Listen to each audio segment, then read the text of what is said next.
Okay, so let us get going. Good evening, everyone. Welcome back to today's special asset colloquium. For those of you who are not from TIF or family, would want to know why this is called special, because the asset colloquia are usually held on Friday at the same time, 4 o'clock in TIFR.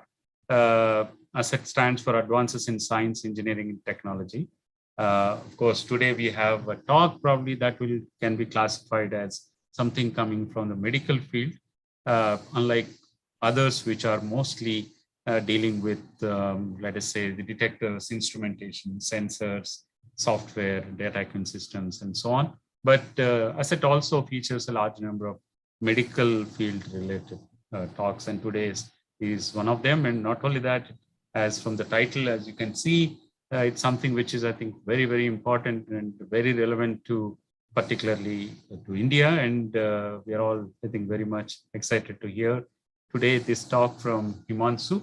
Himanshu, of course, is our own former TIFR biologist. Now he's in IIT Madras. So I would now, without taking more time, I would request Professor Ullas Koltur, our colleague, to formally introduce today's speaker and get the rest of the things going. Ullas. Yeah. Thanks, Satya. Of course, it's a pleasure to introduce Himanshu.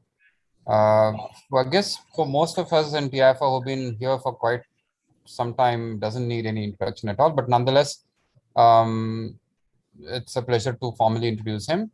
Himanshu has been has been trained as a geneticist from the beginning, from early days, with a PhD from Cambridge and subsequently postdocs at Duke and EMBL. And moving from plant genetics, he morphed himself into looking at more genotype variations and using omics data sets, including on single nucleotide polymorphisms across systems. He moved back to in India to TIFR and subsequently to IIT Madras. At IIT Madras, of course, his lab has been doing very diverse kind of research. Of course, continuing on his, I don't know which one is more favorite to his heart now. Continuing more on the quantitative trait loci and analyzing population genetics. He's been involved in some of the, very front-running global issues, and those particularly which are plaguing the Indian populations. He is involved with the initiative for biological, sciences at multiple levels, including being part of IBSC, which is into more systems medicine based approaches. He is part of the Robert Bosch Center for Data Science and Artificial Intelligence. He has been intimately involved with several healthcare programs and projects which need deep insights from biology, but also utilize large data set analysis. And I guess being apt for today's asset colloquium, rather than speaking on the QTLs, which, like I said, I don't know if it's as dear to his heart now, he will be largely, I guess, focusing on the preterm births in India. And Himanshu, it's all yours. Again, it's a pleasure hosting Himanshu and introducing you. Thanks. Thanks, Ullas and Satya, for this kind introduction. So, as you mentioned, Ullas, this is and Satya as well. So one of the focus that we have at IBSC, which is Center for Integrative Biology and Systems Medicine, is to actually start developing models and data frameworks for a lot of clinical data coming out of India, and the analysis of those data sets to ensure that we have a very sort of local and local and India specific information available in terms of clinical outcomes, in terms of how we should start seeing India as a very different population compared to the Caucasian population. So it's not entirely true that I have lost love for quantitative traits. It's just a different angle now, because genetic diversity does play a role in what I'll describe today.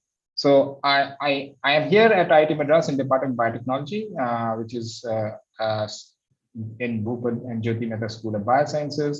I also head the Center for Integrated Biology and Systems Medicine, and I'm a member of the Robert Bosch Center for Data Science and AI. And actually, the last two centers are highly interdisciplinary centers where we have faculty not only from biotechnology, but also from computer science, electrical engineering, civil, chemical engineering, and engineering design. So which helps both the center as well as the RBC Desai Center to develop very context specific, do very context specific analysis for a lot of different things. And Center for IBSC is actually is the healthcare vertical under Robert Bosch Center. So without much ado, the framework of this talk is I'll give a brief introduction about preterm. I'm sure many of you know about preterm, but I'll just give you some glaring data that sort of makes this a very important aspect to study. And then I'll talk about what we have done using a cohort study that is currently running in India, is about to finish in India, and what those studies actually allow us to do, and what we want to do ultimately in this project. Okay, why is it? Okay, so preterm birth, in short, PTB, is any live birth before 37 weeks of gestation. The normal pregnancy, human pregnancy, is 40 weeks. So anything less than 37 is considered as preterm birth. Preterm birth can be sort of classified as very early preterm birth, sort of middle level preterm birth, and a late preterm birth, but preterm birth is a preterm birth. And there are several complicating factors, confounding factors, which do determine preterm birth rates, and they are listed here. And to mention a few, age of pregnancy is one of the most important one. If there is more adolescent pregnancy or advanced maternal age, preterm birth rates are higher. If a woman has a previous preterm birth history, or if the woman herself was a preterm birth baby, that affects the frequency. Multiple pregnancies definitely usually have higher risk. If there are any infections and chronic conditions, they do also affect. And obviously, there is a lot of genetic contribution towards preterm birth risk. And then, especially true for India, nutritional status of the mother actually affects preterm birth, and lifestyle definitely does, because both of these are considered to be high risk for a lot of congenital deformities, which can result in preterm birth. So that's what preterm birth is. Just to give you an idea at global level, this is data from the last study that was done by WHO in 2012. There are about 15 million preterm births annually across the world, and almost 1/15 of them die soon after birth. So preterm birth is a really high burden on childhood mortality under 5 years of age. And this preterm birth actually accounts for 35% of neonatal deaths in the world. Even the ones that survive, they have long-term consequences. So they could have hearing and visual disabilities, definitely cognitive defects. Cerebral palsy is very common among preemie babies. Because their lungs are not fully developed, and depending on how early they were born, they can have chronic lung disease, and there can be other chronic diseases like hypertension and diabetes. And this is something that is a big issue, because even after surviving, several of the preterm babies do live a life which is not going to be a normal lifestyle. And as you can see from this figure, India ranks 1 on the global scale, and therefore it is a huge importance for us to study preterm birth in India. For India, the data is from 2016 from National Health Survey, about 3.6 million preterm births annually, out of which 300,000 die soon after birth, which accounts for 44% of neonatal death, which is huge burden. So imagine if we can do something to reduce the preterm birth rate, we will immediately start affecting the under 5 mortality, which is one of the goals that we have WHO or UN has set for developing country like India to reduce and make sure that we achieve a particular status by 2025. So all of this is in sort of context of that. And if you can see this graph, this is from USAID's PREMI scale. This is a very interesting study where you can see India actually lies amongst the most of the low and middle income countries, has a pretty high preterm birth rate as well as a low birth weight rate, right? So India actually tops on both of these. Very few countries like Bangladesh are above India, but for the number, India is actually pretty large. That's why in the previous graph, you saw that India was at the top of the list. I won't talk about low birth weight rate because that's a separate study, but I'll today talk about preterm birth rate. And as you can see, the 44% of the deaths are from preterm birth. There are a few others that affect. So infection is another major contributor to neonatal death, but that can be due to several other factors. But preterm birth is more what we are interested in. Okay, so in order to understand the reasons behind this high rate of preterm birth, as well as the high mortality rate of neonates that are born as preterm in India, Department of Biotechnology funded a project which was executed by Translational Health Sciences Technology Institute, THSTF Faridabad in 2015, which is termed as Garbhini. It's a cohort, it's an observational cohort. That means no interventions are done. Pregnant women are enrolled in a Gurugram Civil Hospital in Gurugram, Haryana, which covers, so because it's a civil hospital, it covers both the urban and semi-urban population. The way this sort of figure shows you the sort of the enrollment strategy. So many women are enrolled very early in their first trimester, less than 11 to 14 weeks. And if they are enrolled here, they will have one visit between 11 and 14 weeks, another visit around 18 to 20 weeks, a third visit between 26 and 28, following visit at 28, 32, and then delivery and one visit postpartum. If a woman is not enrolled early enough, she definitely gets enrolled within the first trimester, which is up to 20 weeks. Then there's a visit at 26 to 28, and another visit comes here. So the only difference between the two tracks is that here you have 2 data points. Here you only would have 1 data point. At each visit at the Gurugram Civil Hospital, ultrasound is done. So you get the first ultrasound, which is called enrollment scan. Then you have the first trimester scan. This first trimester fetal well-being scan. And then there is another one scan, which is late in the third trimester. But along all these visits, several biospecimens are collected: blood, saliva, feces, high vaginal swabs, urine, placental tissue at the time of delivery, cord blood at the time of delivery, neonatal heel prick sample at the time of delivery. So all these are actually collected for every woman. So in this cohort, we have till now enrolled more than 8,000 women. That means 8,000 women have gone through this whole observational process. The enrollment was pretty high, but later on, several women do drop due to multiple reasons, which I won't go into. So what do we collect from each of the women? From each of the women throughout her pregnancy, we collect around 1,300 features, which includes socio-demographic features, which are maternal age, education, occupation, socioeconomic status, smoking, alcohol intake. As I said, ultrasound is done 3 times at least during the whole pregnancy. So you get features for the gestational age, early morphology, any anomaly in the fetus, and a fetal well-being scan. There are several obstetric details which which do get recorded at every visit. So what is the interpregnancy interval, any history of preterm birth, age of at the marriage, age of first pregnancy. These are sort of the obstetric history of a participant. And definitely because we are collecting blood and microbiome sample, a lot of clinical characteristics also do get collected. So at the end of this study, after 8,000 women were enrolled, we had a data set of about 10 million data points.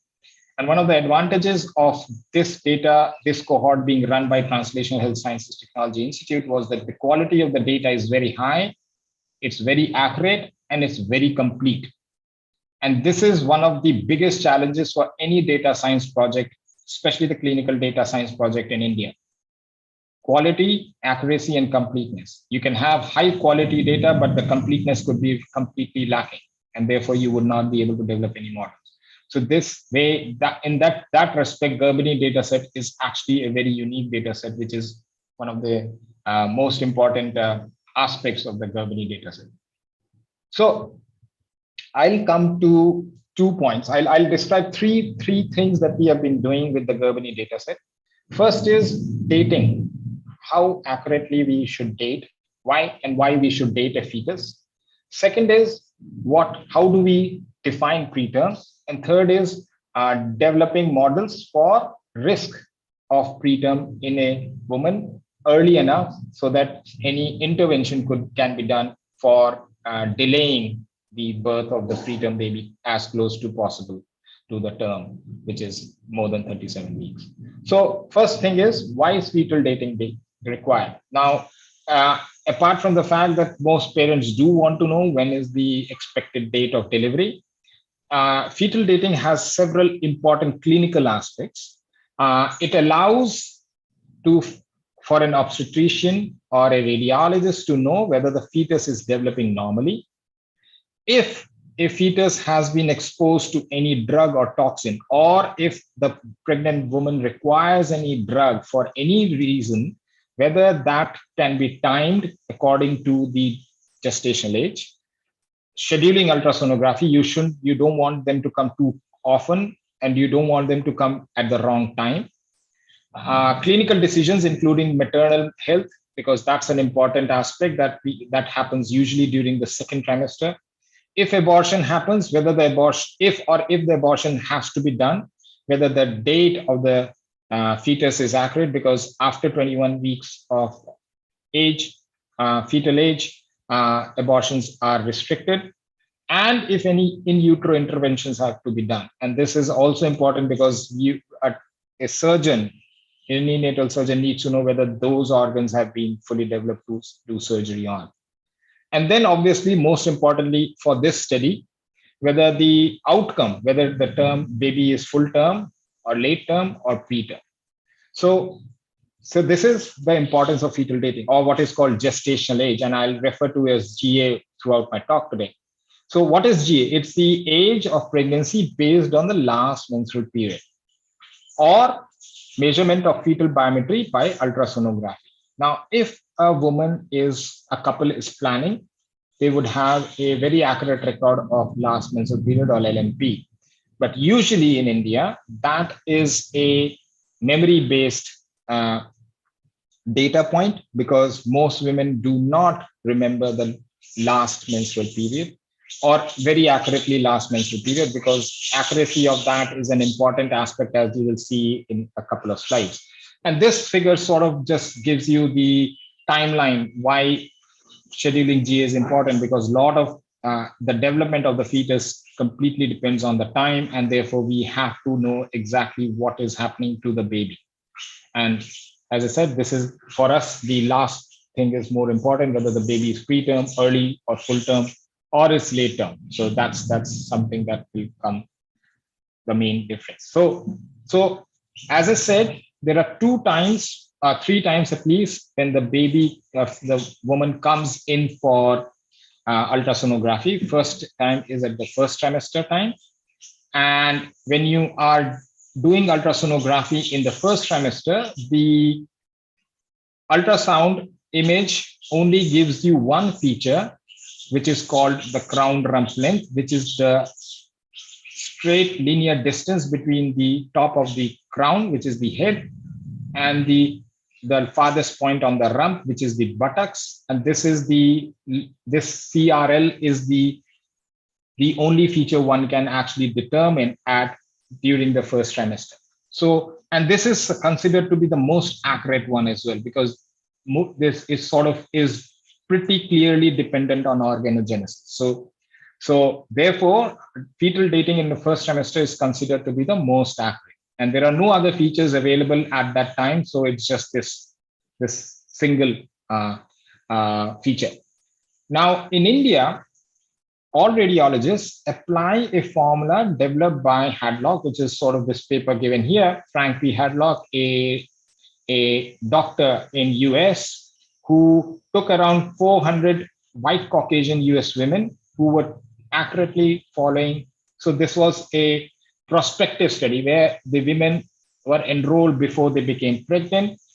And he developed a formula which is actually embedded in all ultrasound machines that are used in India, be it by Siemens or GE. Now, as you may know, US babies or Caucasian population is very different from Indian population. So one would expect that if one does use this formula, which is developed on a Caucasian US woman, we would have some issues regarding if we are trying to determine gestational age for an Indian population. And this is what I'll try to sort of present today as one of the things that I'll try to present today. Himanshu, Yeah. Can I ask a question? Maybe you will cover it later, but if not, can you quickly tell me what is the variation that you see in a normal population for CRL? Because very good question. I'll come to that in maybe a couple of slides. Okay. So as I said, CRL is the only feature. But because we were enrolling women and we had lots of different features that we parameters that we sort of captured for each pregnant woman, we wanted to estimate or develop a first trimester fetal dating formula for India. And just to give you an idea, which is very surprising, that India is the second most populous country in the world, but we do not have a population-specific gestation dating model for India till now. These are various dating models developed for multiple populations, right? China has its own, right? Developed by an Indian who worked in China. But this last formula, so this is the Hadlock formula. As you can see, it's a sort of a exponential and quadratic sort of a complex formula. And it was developed from a US population using only 416 women.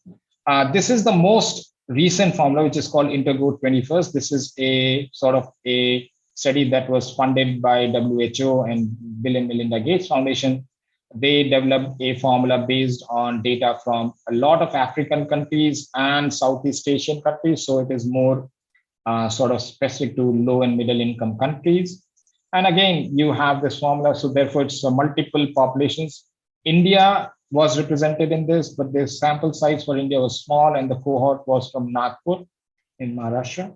So one of the things that we wanted to check was, if we develop a formula using the Gerbini data, because we already have the data, how does it perform basis this whether if we develop a formula for gestation age for the first trimester, do we get anything different, or does it allow us does it have some advantage over every other formula that has been developed around the world? So just to give you an idea, how different is Hadlock compared to LMP based GA? So if there is no, so if you look at this distribution, this is based on 2,562 women. If you look at this distribution, majority of the women, Hadlock and LMP based gestation age, there is no difference. That's why there is a peak at 0. But if you go either on the right or the left side of that, the difference increases. So you can almost have more than 10 to 14 days difference between what the woman is saying that her last menstrual period was and what the Hadlock formula, which calculated gestational age using ultrasonography was telling us. And this is huge because if you already have a 2-week difference between what women thinks and what the ultrasound says, that already gives you an idea that if a preterm baby is to be, preterm status of a baby is to be determined, you can have an error up to 2 weeks. That means a baby could almost be term, but it would be classified as preterm. Or other way around is not a problem, but this problem would still be there, right? So we wanted to check that more carefully. So this is sort of is the difference that you see, right? So majority, as I said, majority of the data does not vary too much, but there you can have almost 3.5 to 4 weeks difference between the upper and the lower bounds of the data. That means there can be certain women for whom there is almost a month difference, plus minus 1 month, in terms of the difference between the Hadlock and LMP based gestation age. And for this makes the application of Hadlock data on Indian population slightly suspect, because one could say that we might be completely off track in terms of by a month if we do Hadlock based gestation age.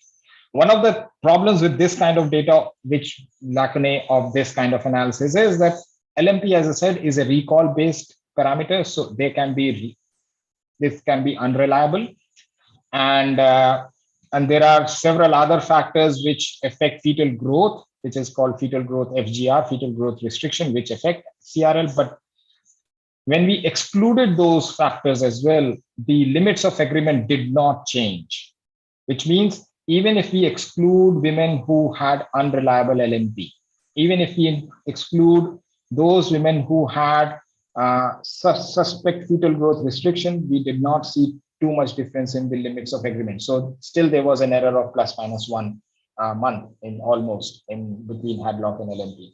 So this was a very eye-opening analysis for us, and we really wanted to see whether if we develop a formula for India using this German data, does it help in reducing this error. So just to give you an idea of how the data selection was done, as you can see, we started with 3,000, almost 3,500 participants. We ultimately came to a set of 1,721 participants only, 1721 NPs number of participants. So you can see we actually lost almost more than half of the data because we excluded participants with certain exclusion criteria. And this is something that is very, very sad, because we have a good quality data, but because we are trying to make the data very accurate, we lose a lot of data. So this was called the training data set, which was further divided into two. One, which was called a clinically filtered data set, and I'll talk about that data set in a bit.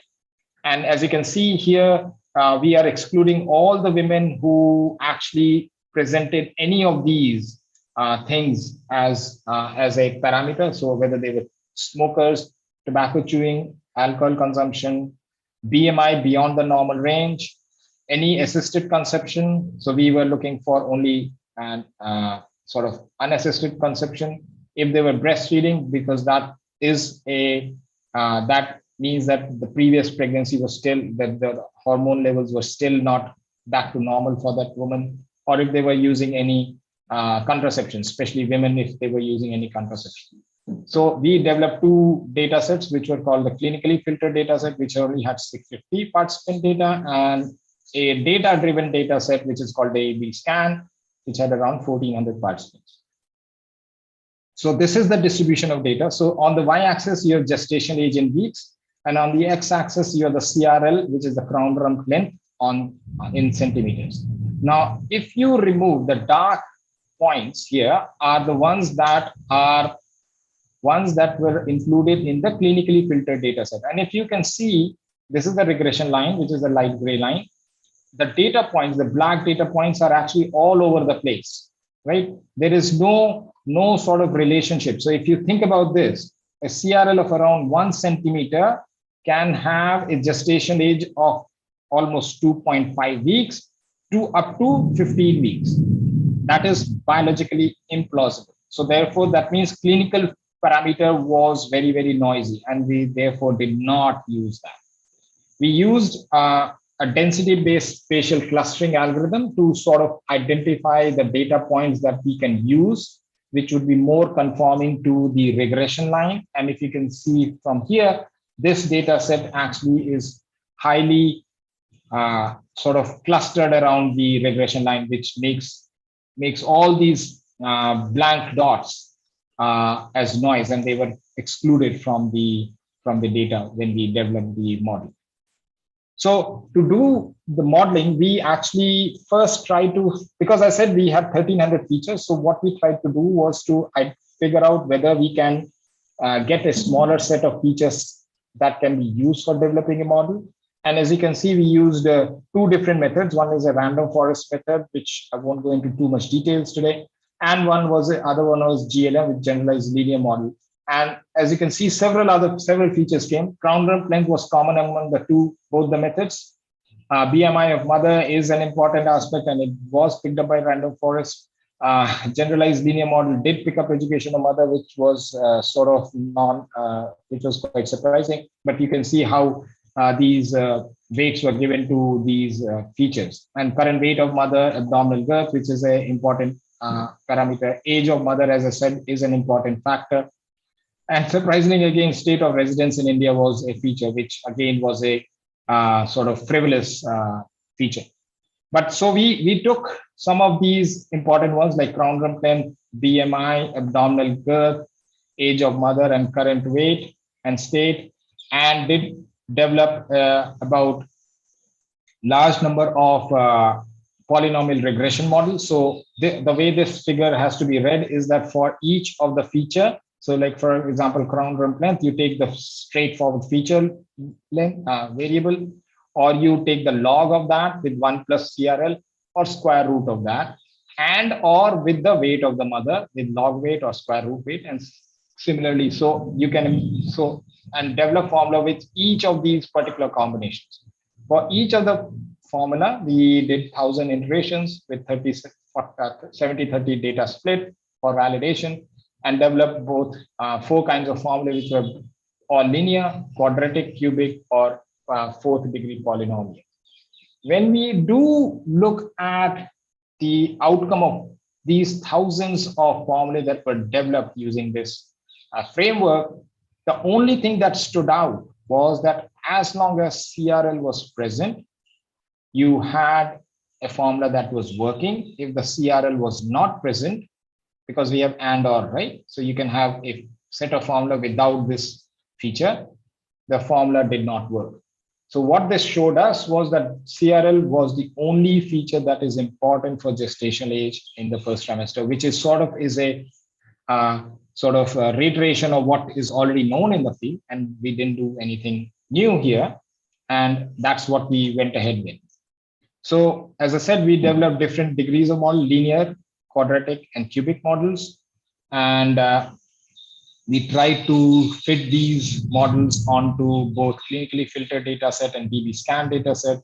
And these values are called root mean square error values. And as you can see, for DB scan filtering at the quadratic formula, 0.83 is lower the value, better the fit. So this was considered to be, there was no improvement when you go from quadratic to cubic. So we stuck with the quadratic formula, which was also doing very well in the clinically filtered data set as well, which is here. So this is the formula. This is called Kerbini GA1 formula, gestation age 1 for the trimester 1. This is a quadratic formula where GA is given in weeks, CRL is in centimeters, and it's a quadratic formula. And coming to what Ullas was asking earlier, the formula actually doesn't perform any different from any of the known formula that I showed in the table previously, right? As you can see, the error bars, error range of distributions of each of these formulae is pretty uniform and pretty identical. No one, if I remove this y-axis labels, no one would be able to tell which one is what. Okay, so we didn't improve the formula, but we did do something with the formula, which I'll show you in a bit. What we did was that using Gerbini GA1 formula. Now, when you predict the preterm birth rate, the preterm birth rate for Gerbini GA1 formula was around 11%. Using Hadlock formula, which is the formula that we have in the ultrasound machines, that's around 16% or 15.5%, which is very close to what LMP will predict, which means with all the errors that LMP had, which we know of, Hadlock is almost as good as LMP in terms of estimating preterm birth rate. Now, this was not done on the data set that was used for training the model, but was done on a test data set which had never seen this data set was never seen by the formula when we were developing the formula. So one of the advantages we got by developing GA1 formula, Gerbini GA1 formula, was that we started getting more accurate preterm birth rates, which is why we think for Indian population, at least the North Indian population, because this population is in Gurgaon, GA1, Gerbini GA1 formula is the one that will give us better estimates of preterm birth, even though it doesn't, it performs equally well in terms of the gestational age determination. Himanshu, a question there. Yeah. Since also this, I mean, Gerbini in some sense is also a prospective cohort because women are enrolled, and many of these go to full-term pregnancies, and then so were there any clinical features that were extracted post delivery to kind of revalidate the GA1 so that is something that we are currently doing now. So that was not captured because it's a first trimester, right? So they should have been incorporated early enough, right? So in the cohort data collection, because this was not done early enough, we are actually trying to now use this formula to see whether this formula is more applicable throughout India. So that is something that we are currently doing at the moment. So one of the things I would like to show here in this graph, which is which has 4 of these quadrants. So if the dots lie along the diagonal, the gestational age by LMP, which is what is this is a filter, like highly sort of confident LMP data set, is equal to what would be predicted by Hadlock. But then there is this set, which is the blue dots here, which are predicted as preterm by Hadlock, but are term by LMP. So because this horizontal line is term for the LMP, vertical line is preterm here on the left, term on the right, up is term, bottom is preterm. So this is preterm by both the methods. This is term by both the methods. This is preterm by Hadlock, term by LMP, preterm by LMP, term by Hadlock. So these 2 data points actually contribute to why we see, and if you can see, they are actually equally number, almost equally number, and therefore you see both of them actually pretty similar. Gerbini, we could not do this for Gerbini because we didn't have that cannot be done because it would be a cyclic argument. But Gerbini does have a lower, and we validated this preterm birth rate using other methods, which I'm not showing today. So just key observation to end this point. First trimester, we developed an India population specific formula for first trimester, which is called GA1, which was published in BMC Pregnancy and Childbirth in April this year. It performs, as I said, comparably to others in estimating GA, but has highest sensitive and highest balance accuracy in classifying preterm birth. One of the important things that we did sort of figure out that none other clinical or socioeconomic feature improves the accuracy of first trimester dating, and CRL is the only one. However, in India, the first visit that, or in many low and middle income countries, the first visit that a pregnant woman does, and which is around at the hospital, is in second trimester only. So for India, that proportion is 40%. So for almost 40% of the women, we would not even capture the first trimester data. So therefore, there is a big need to also develop a formula for the second and third trimester. And this is what we did next. But in second and third trimester, the dating becomes slightly more complicated because the fetus is now fully developed. You have three features for the head. So you have the biparietal diameter, which is the short diameter. You have occipitofrontal diameter, which is the long diameter, and the head circumference. All these three can be measured by a radiologist. You have abdominal circumference, which is also an indicator of fetus's nutritional status. And one of the first bones that ossifies is femur, so you have femur length as well. So these are the 5 ultrasound features. Apart from that, there are a few other features that do come up for the second trimester, which is between 14 and 28 weeks, is called the symphyofundal height, which is the distance between the top of the uterus to the pubic bone. And this is measured by the obstetrician, and cervical length, which is also measured by the ultrasound. So the reason these two were included in the analysis because these are known to affect preterm birth rates. Shorter the cervical length, higher the risk of preterm birth. Okay, so as I said earlier, if you remember, that the estimation of gestational age in the first trimester is considered to be the most accurate and therefore the gold standard. So what we did for the women who had data taken in the second and third trimester is to actually calculate their gestational age based on the first trimester scan and also calculate their gestational age based on the second and third trimester scan. If the difference between the first trimester scan and the second trimester scan gestational age is small, that means whatever formula we develop, that will be more accurate because the gold standard is the first trimester data. So just to sort of give you an idea of how this was done. So you have a first trimester date, you have the actual date on which the first trimester scan was done. When you do a second and third trimester scan, you know exactly what is the difference between the two dates, so you can calculate this. In the first trimester, you do calculate crown rump length, estimate crown rump length. We apply Gerberin GA1 formula, we get the gestation age for the first trimester. To this, we add the number of weeks, that is this same value, and should we get the gestational age at the date of the second or third trimester scan.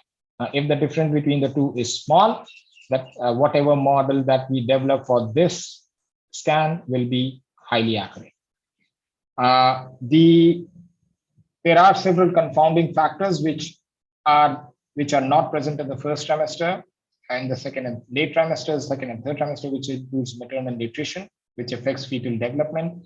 And that is one of the challenges that we have to face in developing these formula.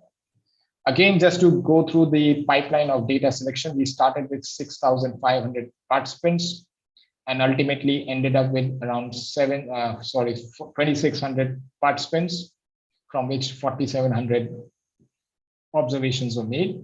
The data was split into two, 70 and 30. This was used for 70% was used for training, and 30% was unseen data, which was used as test. As you can see, the majority of the participants were the ones that never had a CRL scan done in the first trimester, so we excluded them. And we excluded anybody who had multiple fetal pregnancies, abortions, or stillbirths in the second or the third trimester. The reason for excluding CRL, participants without CRL, was to ensure that we can calculate gold standard data, gestation age for each of these participants when we want to compare it for the second and third trimester. Again, we did feature selection. We had, again, 1,300 parameters, but as you can see, the top 5 ultrasound features are there, including symphyofundal height, which is SFH, and cervical length. There were certain blood pressure features which did come up. So we included a union of these two features, which is listed here. What we did was we randomized the data, and shadow max is the highest that we got for the random data. So any feature that is better than the random was considered. So you have now BMI, abdominal girth, current weight, SFH, and these 5 ultrasound features that were used for developing the model. Again, we did polynomial regression model, similar strategy, because several other formulae do exist which are polynomial regression model. We when we included any of the other features, which is BMI and all these features, the polynomial regression formula did not perform as well. So we excluded them ultimately, but we ultimately were left with 104 formulae in the final list, which had one or the other versions of biparietal diameter, occipital frontal diameter, head perimeter, abdominal perimeter, and femur length. Four ways of making these formula. And so we tested this. I'll come to the outcome of this a bit later. Because this was not just a single feature as CRL was, we also asked, can we develop a formula that can actually keep on learning as we keep on developing the formula? Because one of the disadvantages of a fixed polynomial regression model is if you want to include South Indian population or West Indian population or in Northeastern population, you probably would have to develop this model over and over again, because the coefficients of this regression model can change. However, if you have a random forest model that can keep on learning and improving, right? You don't really have to worry about changing coefficients, and you can make sort of more of a pan-India model. So we actually preferred this strategy more than the fixed polynomial regression model.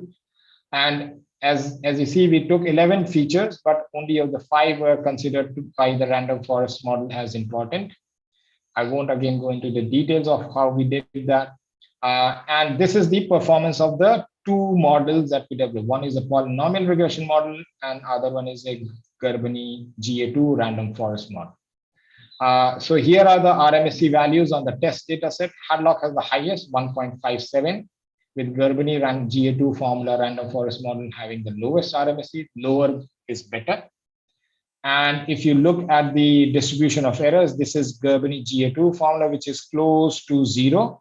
That's where the most of the distribution is. This is how Hadlock actually performs on the 2nd and 3rd trimester data. And as you can see, you have a huge tail on the left side, which indicates that it's miscalculating gestation age. And these are the 2 formulae we used for calculating Hadlock and intergrowth. Intergrowth is somewhere intermediate between Hadlock and Garbani, because intergrowth is, as I said, is an LMIC based formula, so it's sort of performing better than a Caucasian formula. So that was the so first thing we got was that the random forest model, Garbani GA2 model, performs better than what is actually inbuilt in the ultrasound machine, which is Hadlock model. And if we wanted to see why Hadlock is performing so poorly. And if you can see here, this is called a parity plot. This is predicted gestational age in weeks. This is the gold standard gestational age as was calculated using CRL values of the 1st trimester. If this red line bisects these 2 data points, the data clusters, this is the 2nd trimester scan, this is the 3rd trimester scan, this is another set of scans for a subset of women of this scan who were scanned again slightly later, a few weeks later, in around 36 weeks. And if you see, this is for Hadlock, most of the data actually lies under so especially the 3rd trimester and the late 3rd trimester data points actually lie under this red line. Even for intergrowth, it doesn't really bisect. The late trimester, 3rd trimester data actually lies below it. But if you look at the random forest model, it pretty accurately bisects all the 3 clusters, indicating that the prediction of gestation age by random forest model is as close to the gold standard that was estimated using the 1st trimester model. And given that it was that, we did expect that we will see a pretty big reduction in preterm birth prediction. So based on the 1st trimester, for the test data set that was for the 2nd trimester, we estimated a preterm birth risk of around 9%. Garbani GA2 model predicted it around 11%, which is just a difference of 2% here. Intergrowth, which I said was median, somewhere around 15%, but look at Hadlock. Preterm birth rate estimated by Hadlock is around 22%. So just by using Garbani GA2 formula, you can actually reduce the preterm birth rate by 50%. which has a huge significant clinical outcomes, because what it means is that 50% of the time we might be misclassifying a birth as preterm, even though it might be a term birth. And this is, again, this plot that I showed you before. Look at Hadlock. This is GS estimate on the x-axis is GA estimated by Hadlock. On the y-axis is the gold standard. All the ones that are termed as term are classified as term by gold standard are being predicted by Hadlock as preterm.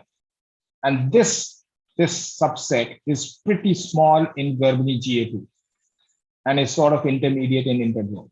So what this means is that Hadlock performs very poorly, especially in the second and third trimester.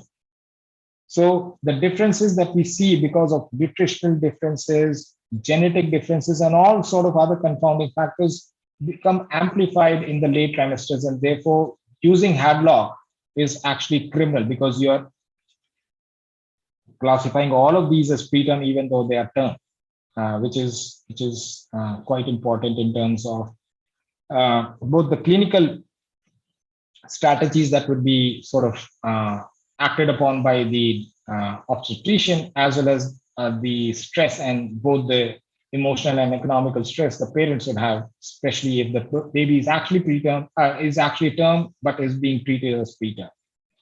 So just to give key observations, yeah. Himanshu, just another question. So both your training and test cohorts are coming from what I understand from urban, from the same population, right? So that is a bit of a confounding thing because. Let me come to my conclusion slide, Ullas. I'll answer your question. Okay, so maybe I'll ask another, pose another point other than a question. So, because this is coming from a semi-urban or a semi-rural population, which is slightly people who report to only the public health system, your ability to label something term as preterm is now strictly limited to a particular population within the society. Whereas if you were to use data sets available from more of the financial community hospitals, across the spectrum. Again, I'll ask you to ask me this question when I come to my conclusion slide. Sure. So we have thought about these questions as well, because this is what exactly are the next steps. So just to summarize, Garbhini GA random forest model reduces gestational estimation error by almost 45% compared to the Hadlock formula that is used, reduces preterm birth estimates by 50%, which is a huge significant reduction. Higher accuracy of gestational age by the formula emphasizes that we need to have a population-specific gestation age formula to improve antenatal care, which is an important clinical outcome. And just to answer you, we are doing validations in independent cohorts, and I'll describe some of those points in my last slide.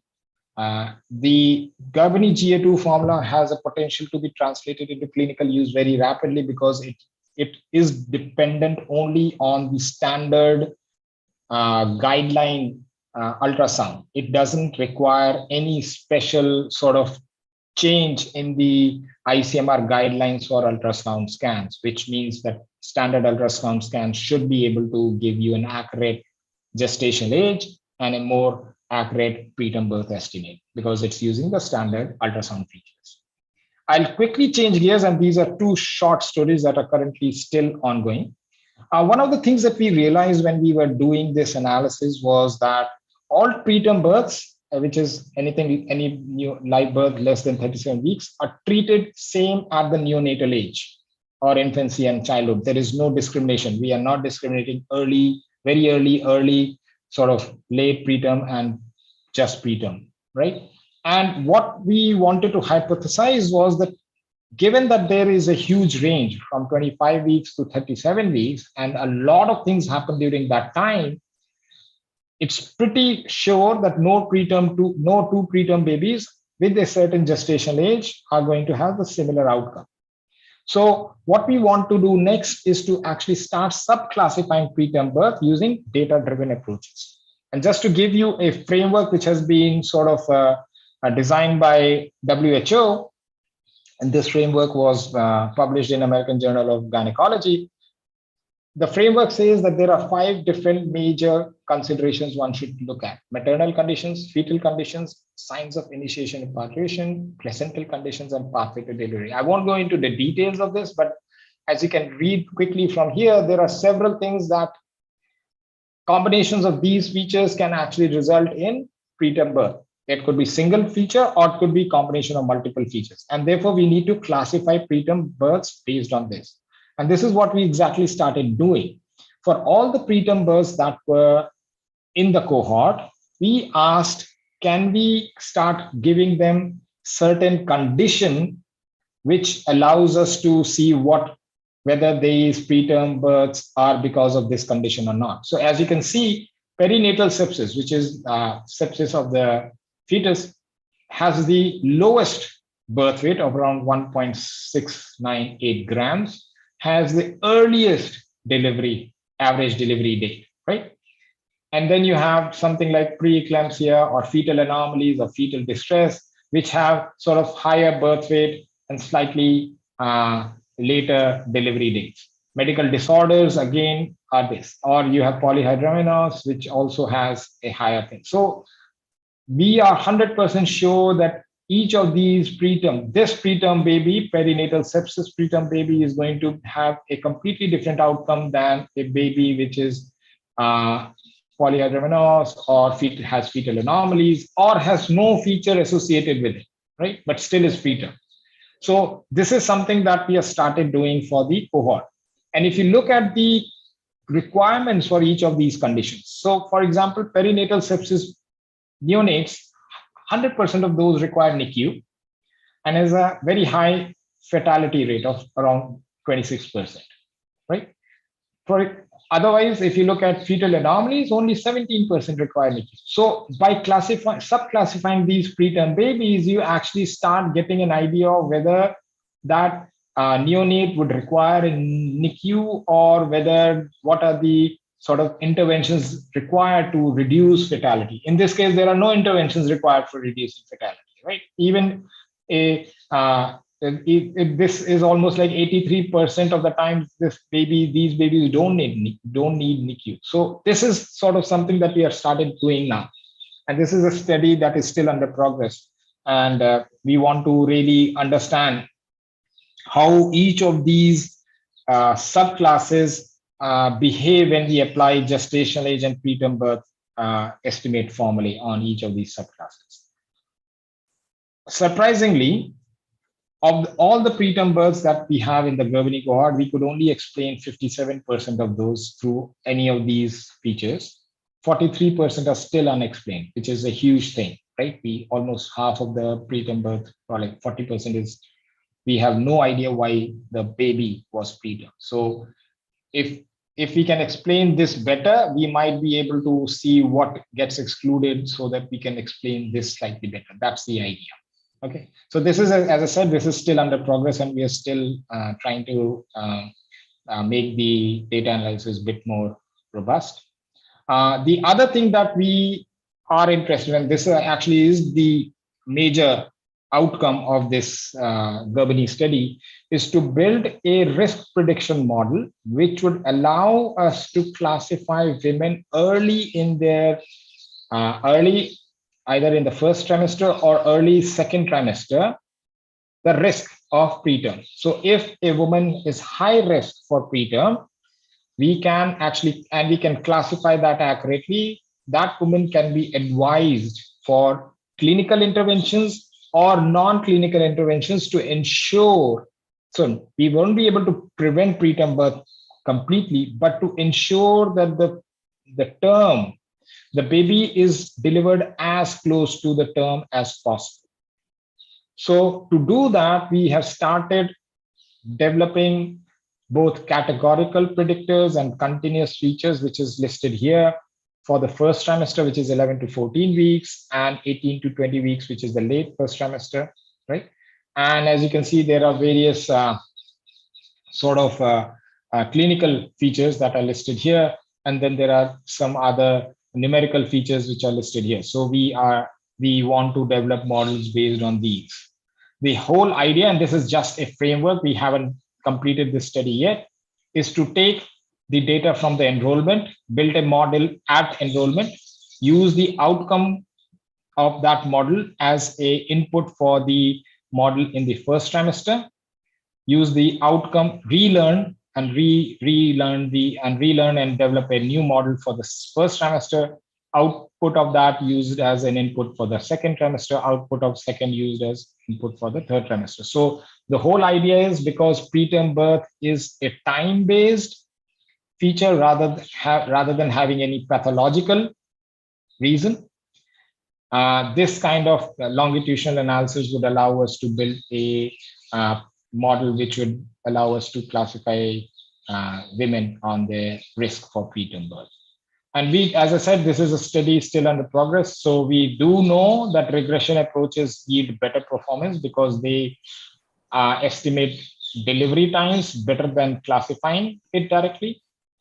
Some of the models that we used were Ridge Lasso, which are both machine learning models, or vector machines, or ElasticNet, or gradient boosting, or extreme gradient boosting as others. So this is an ensemble model, which means that it is using different models, different machine learning models for each of the three stages, first, second, and third trimester, to give a pretty high AUC values, area under the curve. So if you closer to 1 is better, so it's 0.85, but still it is not as good. So we are trying to develop better techniques to impute missing data. Even though Garbani is a pretty good data, we still have some of the missing data, especially in the categorical variables. And also we want to start applying some of the models that have been developed for cancer survivor progression. Like you might have seen these Cox regression models, right? Where, or even in mice studies, people sort of infect the mice and see how far with intervention or without intervention the mice survive. So these are called longitudinal modeling and survival analysis models, which we are applying onto. Now, survival is not preterm, survival is term. So survival means delivery at term, but we are using the same framework, mathematical framework, to develop models for this. So this again is a study under progress, and hopefully by end of middle of this year, we will be able to sort of develop a model which you can start validating in external cohorts. So as I said, and this comes to what Ullas was asking earlier, we do know that we need external validation for second and third trimester GA model. For that purpose, we are actually collaborating with CMC Vellore to get their community hospital data, where the women are from a large number of rural areas in and around Vellore and in Tamil Nadu. And these are not births at a sort of a tertiary care hospital, but in the community or community clinics. So this would be more representative of the population than what Ullas was rightly mentioning, a subset of that population, like a more affluent population. As I was mentioning, we do need to refine preterm birth phenotypic classes, and that's the work that's currently growing. And we, finally, we need to actually make a machine learning model which is accurate and clinically useful for stratification of women for their preterm birth risk. So the whole idea is, if we can do it by second trimester, interventions can be done which would delay the birth as much as possible. Just to end, so this study would not have been possible if it wasn't for the Garbani study team, which is led by Dr. Shinjini Bhatnagar at THSTI and her two colleagues, Ramachandran and Dr. Ramachandran Kondinia, who are spearheading the Garbani cohort studies. At IIT Madras, we had, for a lot of my machine learning training comes from Professor Raghunathan Rangaswamy, who's a chemical engineer by training, and he started working on AI well before AI became a buzzword. So his PhD was in AI. That was way back in the early 90s.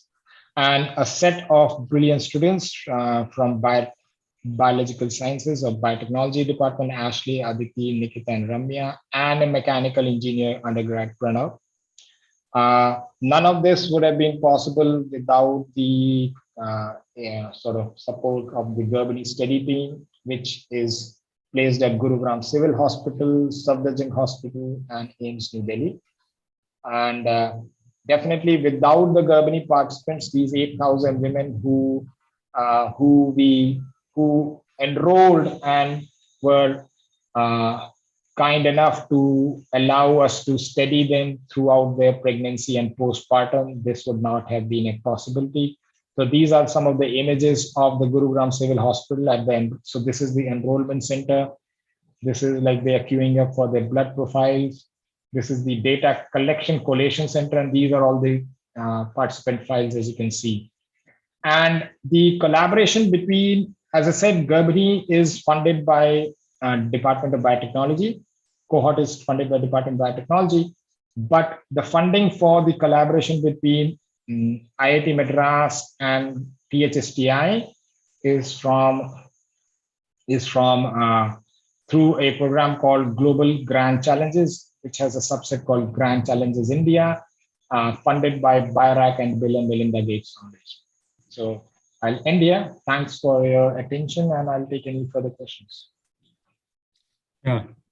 Oh, thanks, Himanshu. It's a fantastic talk. Very impressive kind of the problems that you are trying to tackle, as we kind of mentioned at the start of your lecture, how important this study is and the consequences on how to tackle the problem of the highest, level preterm births in the world coming from India. So in that context, I think this particular initiative is of highest importance for the nation.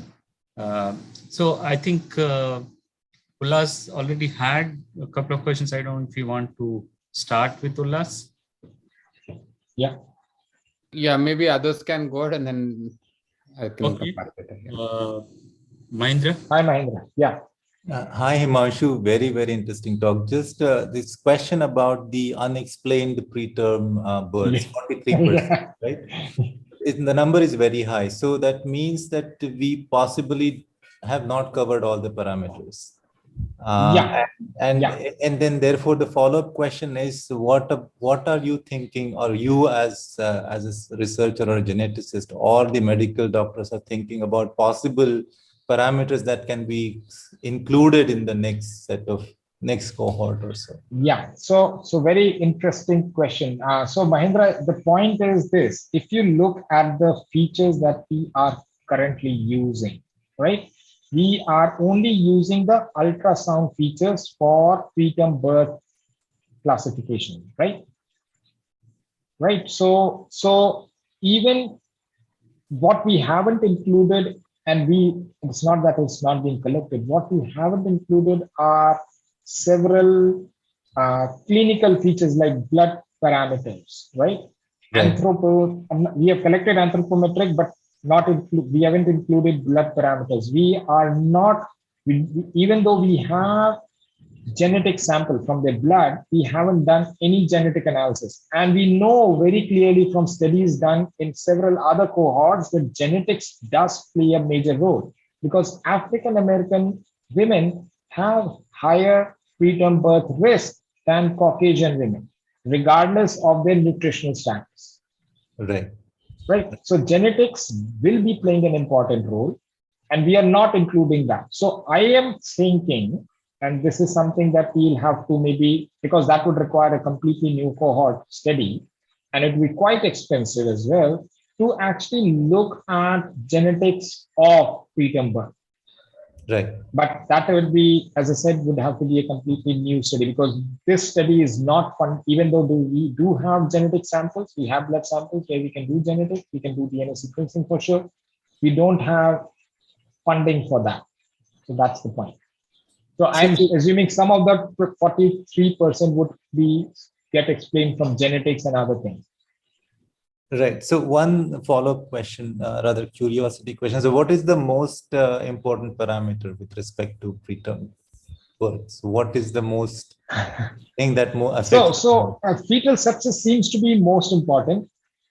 Say it again, sorry. Like fetal sepsis, like infection of fetus or the amniotic fluid, seems to be most important. And for that purpose, there is this sample of high vaginal swab, which for the metagenome of which is being done, but the numbers are pretty small, only 20 normal and 20 preterm birth.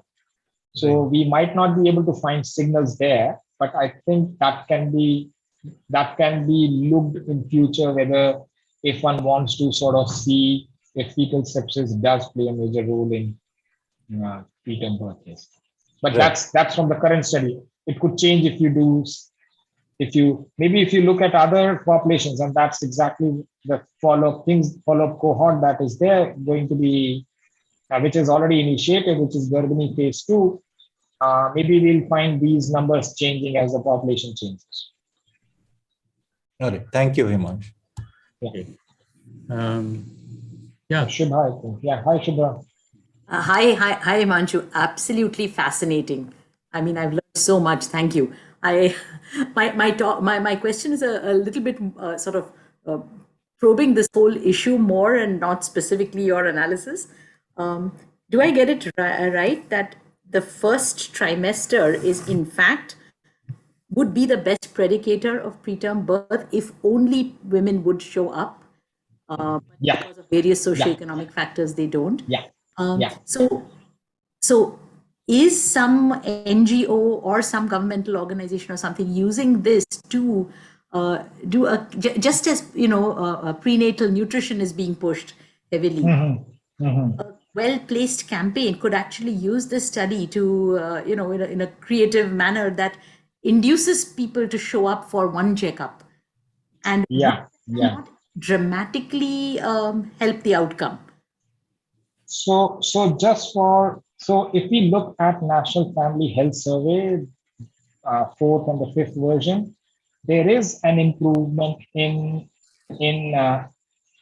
hospital visits for the first trimester as well, but there is still a large proportion that does not come, and this is because of several factors, Shubha, like several social factors actually, right? Most women, what we know, and this is not my information, I'm sort of restating some of the discussions that I had with the Garbhini cohort team at PHSTI, is most women actually do not really track their periods very accurately. And because of differences in nutrition early, or their early marriage, or work and other stresses, they may not have regular periods, so they may not be even aware that they are pregnant. Right? And only when they start seeing a bump that they figure out, okay, or they miss the period twice, right? That they figure out that, oh, I might be pregnant. And by the time they find time to go to an hospital, and usually this is with either her husband or her mother-in-law. Or persuade some guy to take them seriously. And no guy, usually mother-in-law who is after them. So mother-in-law is usually the first one. Therefore, you would be surprised, like Shubha, just for like a trivial information, none of the women, 8,000 women, said yes to alcohol consumption or smoking, which is in Haryana, which is very surprising, right? Most women smoke, BD for sure. Reason? Enrollment was done either in presence of the husband or mother-in-law. Would any woman claim that they were smoking or drinking in front of these two people? No, because these women never have privacy. Even when they are supposed to be giving their enrollment data privately, they don't. And that's one of the reasons. So we do have a lot of social issues. Like one of the things that we figured out, like just for information again, we thought that maybe LNP date would be correlated to education of a woman. Higher the education, more informed the woman is, more aware she is of her cycles, more she would be able to remember. So we actually subclassified women basis their education status, hoping that we will see a signature based on the education status. But no, there was no signature. So rural women, uneducated women were almost absolutely as error prone as educated women. Yes. But I mean, maybe And- that is one of the outcomes too. I'm sorry I interrupted you, but that is Yeah. a major outcome of your analysis, you know. Like, So this is something that we have actually asked the clinicians to actually start looking at. And one of the, so I was actually, just to give you further context to it, I started discussing like this with Garima, right? I said like, why this is quite surprising. I would have thought like education does improve. But what she said was, maybe it's access to sanitary pads, right? Educated women or women in cities can go at the snap to a chemist and get their pad. But a rural woman working in the field needs to know accurately, because there are so many social stigmas attached to this menstruation cycle, that she needs to know very accurately when she's menstruating.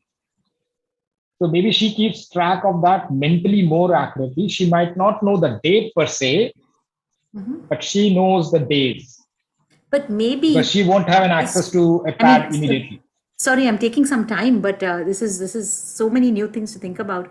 Maybe this needs to be an important part of the messaging, right? So in a society where we are now talking about raising the minimum marriage age of women to 20, an important feature of the messaging should actually be in some carefully phrased way that keep track of these dates. They will affect your child. I mean, some like it's essentially these Anganwadi workers, right, who are the first contacts that need to have that as a message. So this is like going down the track of public health, which is sort of at least beyond my scope, Shubha. So, no, but I'm sorry, but it's just led to interesting. I'll stop. Yeah. Hi, Maitri. Okay, Himanshu, very nice talk. I think Shubha asked some of the things I was going to ask, but I wanted to also ask you, so preterm births can also run in families, right? And the same woman can have preterm births in multiple pregnancies. So have there been good GWAS studies on preterm births? I guess you have the material there to sort of to do it. Funding needs to come. Just funding. There have been GWAS studies for preterm birth risk in US and Europe, but we cannot use too much of that data here, because apart from genetic context, we need to have see what we don't know, and this becomes a confounding factor as well, as you might know, if miscarriage happens right early enough, like early in the first trimester, a woman might not even know she's pregnant, right? So many pregnancies we are not even capturing, especially the preterm, right? So but that's an interesting question and would require a completely new study to do that. So in principle, you have we have material for 8,000 women. We have both the maternal and fetal. Yes. So the biobank has all that. It just requires money. Yeah, should get some. Himanshu. Deepak. Hi. From Deepak Modi. Please go. Go ahead, Deepak. Hi, am I audible? Yeah, that's a wonderful talk, and I really enjoyed listening. And Garbini talks are always very interesting. I was just curious, from the formula, you say that there's 11% preterm birth versus LMP is 15%. How do you reconcile these differences? Do you mean LMP is equally wrong? LMP can be equally wrong, because see, anything that is recall based meaning anything that you ask a woman, can you tell me when was your last menstrual period, right?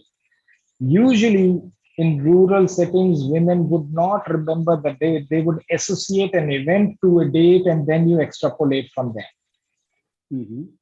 And that can be erroneous. Right? Extrapolations are always. I was also wondering whether if we are underestimating the number of preterms using this formula, because there's no gold standard here now. How does one say that, okay, so 11% so what we know generally from previous studies that have been done, the preterm birth estimate in preterm birth rate of India is around 14%. And that is almost equivalent to what we see in the cohort. 13% of the fetuses are born, neonatals are born preterm. So that sort of matches. So we are hitting the ballpark. See, the problem comes in terms of things, as you saw when you sort of filter for various things.